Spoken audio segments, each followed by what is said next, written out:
अच्छी बात है। तो जी, देखना ये है कि 77 साल में इससे पहले साबका वजीर आजम सजाए मौत हुए, उनको 109 में सजाए मौत दे दी गई भुट्टो साहब को। मोहम्मद नवाज शरीफ साहब को 12 अक्टूबर 1999 को वजारत उज़्मा से हटाकर कैदो बंद कर दिया गया। फिर 2017 में बेटे से तनख्वाह ना लेने के जुर्म में निकाल दिया गया।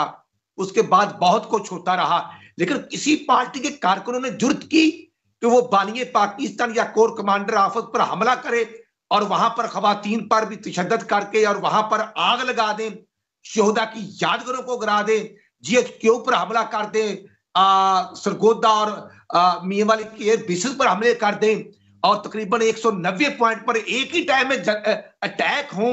ये तो हमारा अजरी दुश्मन हमारा नुकसान नहीं कर सका था, हमारी बहादुर और फौज पाकिस्तान ने उसको फेस करते रहे। इसलिए मैं ये जरूर कहूंगा, और फिर इस चीज का तो खान साहब ने इकरार भी किया कि हाँ मैंने कहा था कि अगर मैं पकड़ा गया तो आपने फला फला पॉइंट पे जाना है। इस चीज का तो इकरार जुर्म हो चुका है।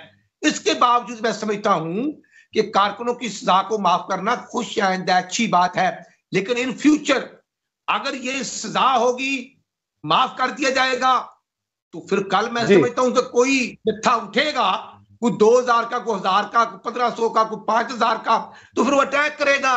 कभी दरखलावा पर हमला कर देगा, कभी वो शोधा की यादगार को गिरा देंगे, कभी किसी और जगह पर हमले कर देंगे। तो ये तरीकाकार मुनासिब नहीं फॉर ऑल एवरीवन। ये मैं समझता हूं मेरा नून से तल्लक है तो ये मेरा भी हक नहीं है। PTI हो, काफ लीग हो, मजहबी सियासी पार्टियां, सबके लिए आयन की बालादस्ती जो है मुझे खातर। तो राणा साहब, आप एक तरफ तो खुशाइन भी कह रहे हैं और दूसरी तरफ ये कह रहे हैं कि ये मुनासिब भी नहीं, क्योंकि कल को ये दोबारा वाकया आ सकता है अगर सबको ऐसे ही छोड़ दिया जाए तो।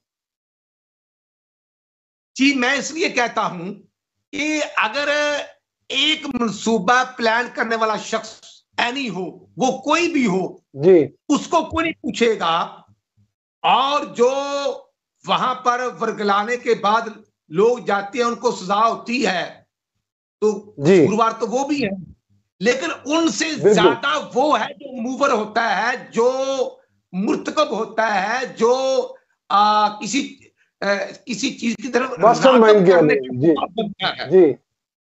जी, तो इसलिए मैं कहना चाहता हूं कि कोर्ट्स को उन चीजों को भी देखना है।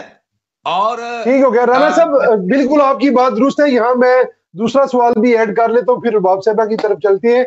ये जरा फरमा दें, हुकूमत और PTI के दरमियान जो मुज़ाकरात हो रहे हैं उसमें भी ये कड़ियां जो है यहाँ ही जाके मिल रही हैं कि 9 मई के कैदियों को जब रिहा किया जाए, इमरान खान साहब की रिहाई, तो सर फिर ये तो हुकूमत के साथ अब मुज़ाकरात चल रहे हैं और पस्से पर्दा आज ऐलान भी हो गया है सुबह सुबह मिलिट्री की तरफ से कि 19 लोगों को छोड़ दिया गया है।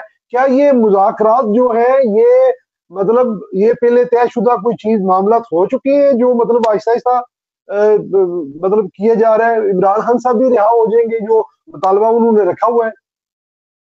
मैं समझता हूं कि जो PTI वाले NRO की तलाश में, NRO तो किसी को नहीं मिलना, बड़ी साफ और सीधी बात है, और NRO किसी को लेना भी नहीं चाहिए। और जो कोर्ट्स का प्रोसीजर है, जैसे आज आर्मी कोर्ट से रिलीफ मिला है, तो बाकी कोर्ट से भी रिलीफ खान साहब को मिल जाए। जैसे बुशरा बेगम की जमानत हुई है, तो हम माओ बहनों बेटियों वाले हैं, हम समझते हैं कि किसी के साथ ज्यादती नहीं होनी चाहिए, इन चीजों को देखा जाना चाहिए। लेकिन ये चीज भी देखनी है कि ये बार बार अगर गंडापुरी साहब या उनकी पार्टी खैबर पख्तूनख्वा के हकूमती साजो सामान को लेकर क्लाशों कोफों से लेस होकर कभी वो लाहौर पर हमला करते हैं, कभी वो इस्लामाबाद पर हमला करते हैं, कभी वो रेड जोन पर हमला करते हैं, तो ये भी तरीकाकार नाकाबिले बर्दाश्त भी है और उसकी अवाम मुतहम्मल भी नहीं हो सकती।